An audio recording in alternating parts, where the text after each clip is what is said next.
Hello, everyone. This is Nicky Batgirl D'Angelo, joined again by Ben Lesnick. Ben, how are you? Hey, I'm doing pretty well. How are you? I'm doing wonderfully. And my community has kind of labeled this series on my channel as 10 for the CM, aka Ben. So this is something that I have cut to 5, of course, right? Because we can't take all that time. I can't do a full 20-minute video every week of this. So quick questions this week. The first one I'm going to ask you is the last one that we were just talking about. And this isn't your traditional MMO. This is going to be more like an FPS, an MMO rolled into one. But in most MMOs, there is a crafting system. And there have been some talk about there being that in here. How, and well, it should be what elements are going to be in that system here in Star Citizen, aka overclocking, modding, salvaging. Is there anything you could speak to that question right now? Sure. Well, as you guys probably know, we're not traditional MMO. I think a big mistake that a lot of sci-fi futuristic MMOs take is they just take the crafting mechanic from World of Warcraft Ultimate Online and they move it into the future. And they go, if you collect enough metal and you bang on it with this object, it becomes a missile or a laser or something. And that doesn't work for us. That kind of takes you out of the reality.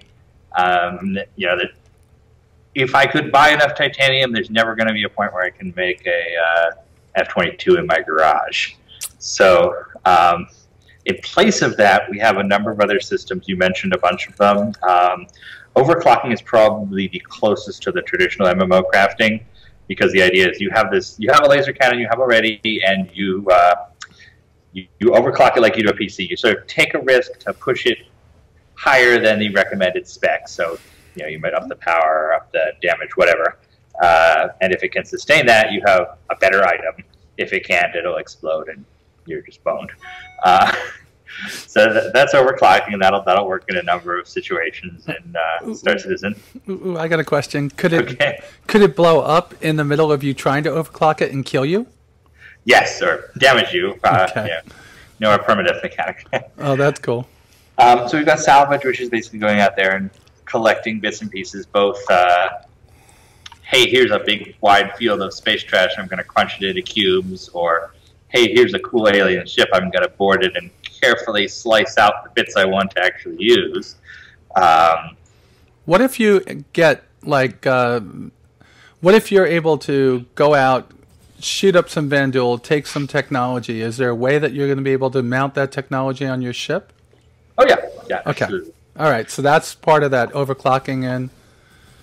And of course, the other thing we have is I guess I would call it metacrafting. Okay. So you can't go to your garage and build a Hornet, but in the rules of our game world, there is a factory that produces Hornets, and you will know where that is, and you'll know what resources it needs.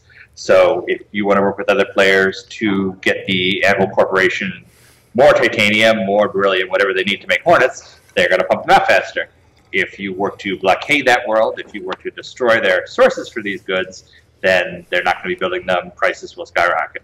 So there's sort of it's more like today. If I go and sink a ship full of blue jeans are going to become more expensive. So if I go out and buy up the Hornets when they're low price, then blockade them and blow up all the things that are going into that system, and I have this large amount, like maybe 10, 12, 15, 20 Hornets in my org, can I sell them on the black market or something? Yeah, the value's going to go up. Okay. It's like a rare car. All right, so that's question one. That's pretty good, and sorry about all those extra questions. That's cool.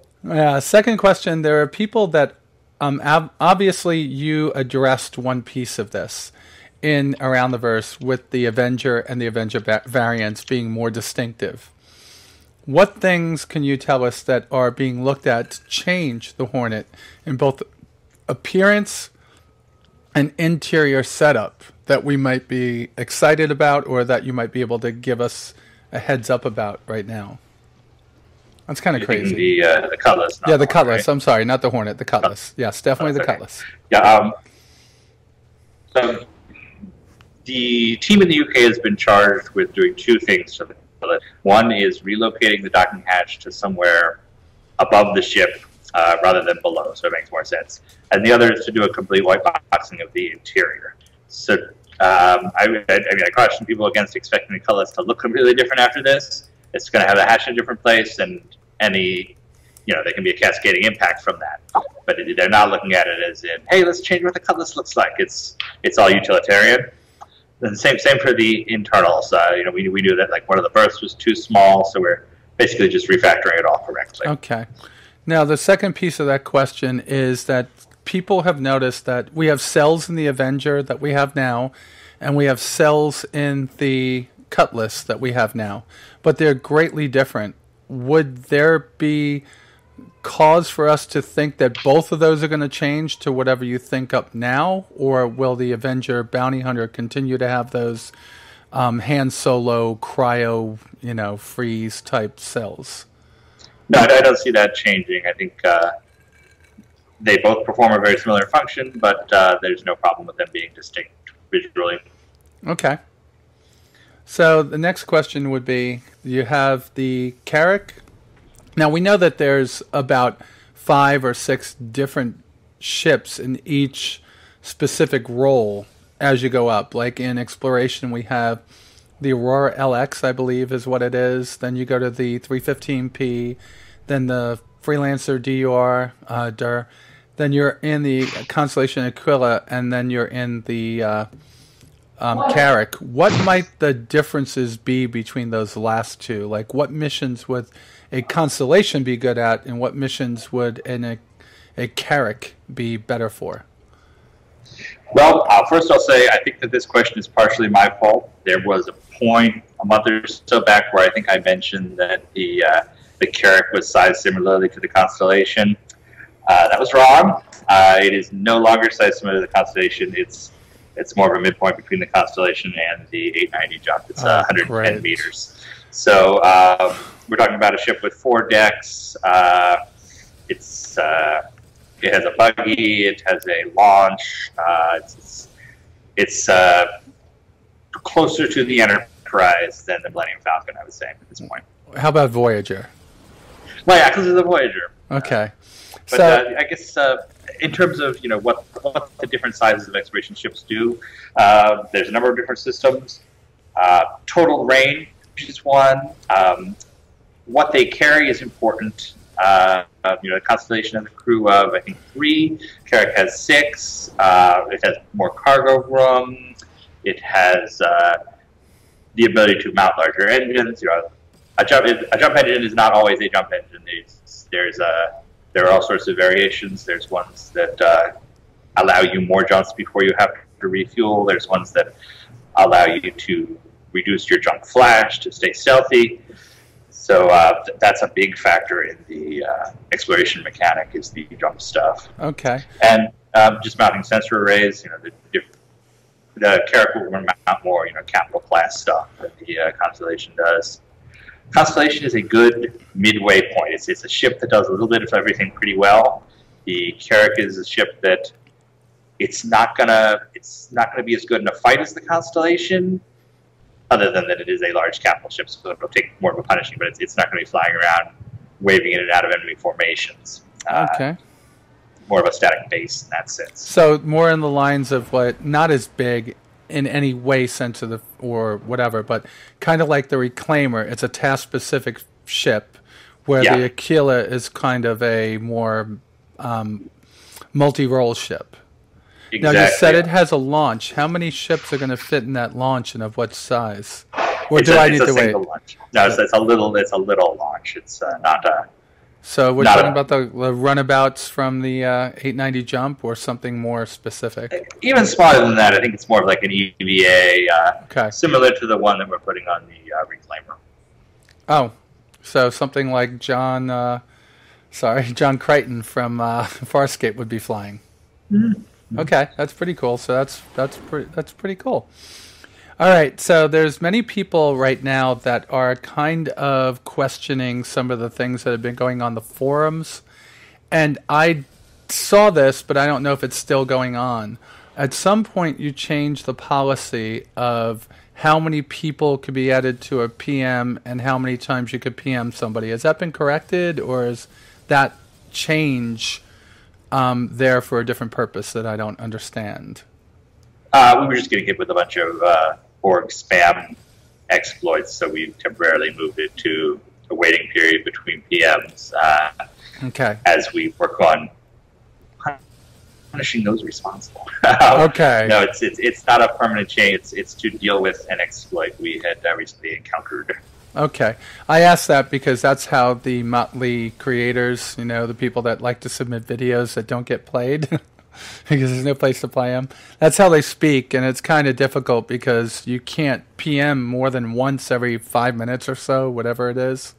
Yeah, I have the same problem because I get it in the morning and I have 60 PMs. It takes me a while to get to them all. But we will change that back in the near future as soon as we have a solution to the problem.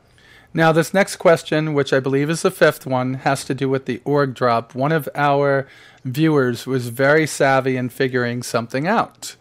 And that was that you're telling us that version 1.0 should be out in the next 2, 3, 4 weeks. It's going to be out before the end of the year.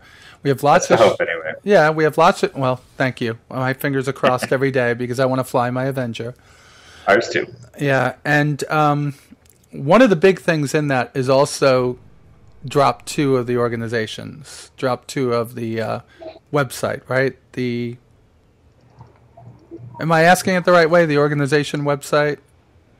Oh, so you're looking for the second drop of the org site with the fleets and the subforums and everything? Yeah, because that was said that they were going to come together by Chris. I believe it was in either at CitizenCon or maybe even before that over at Gamescom.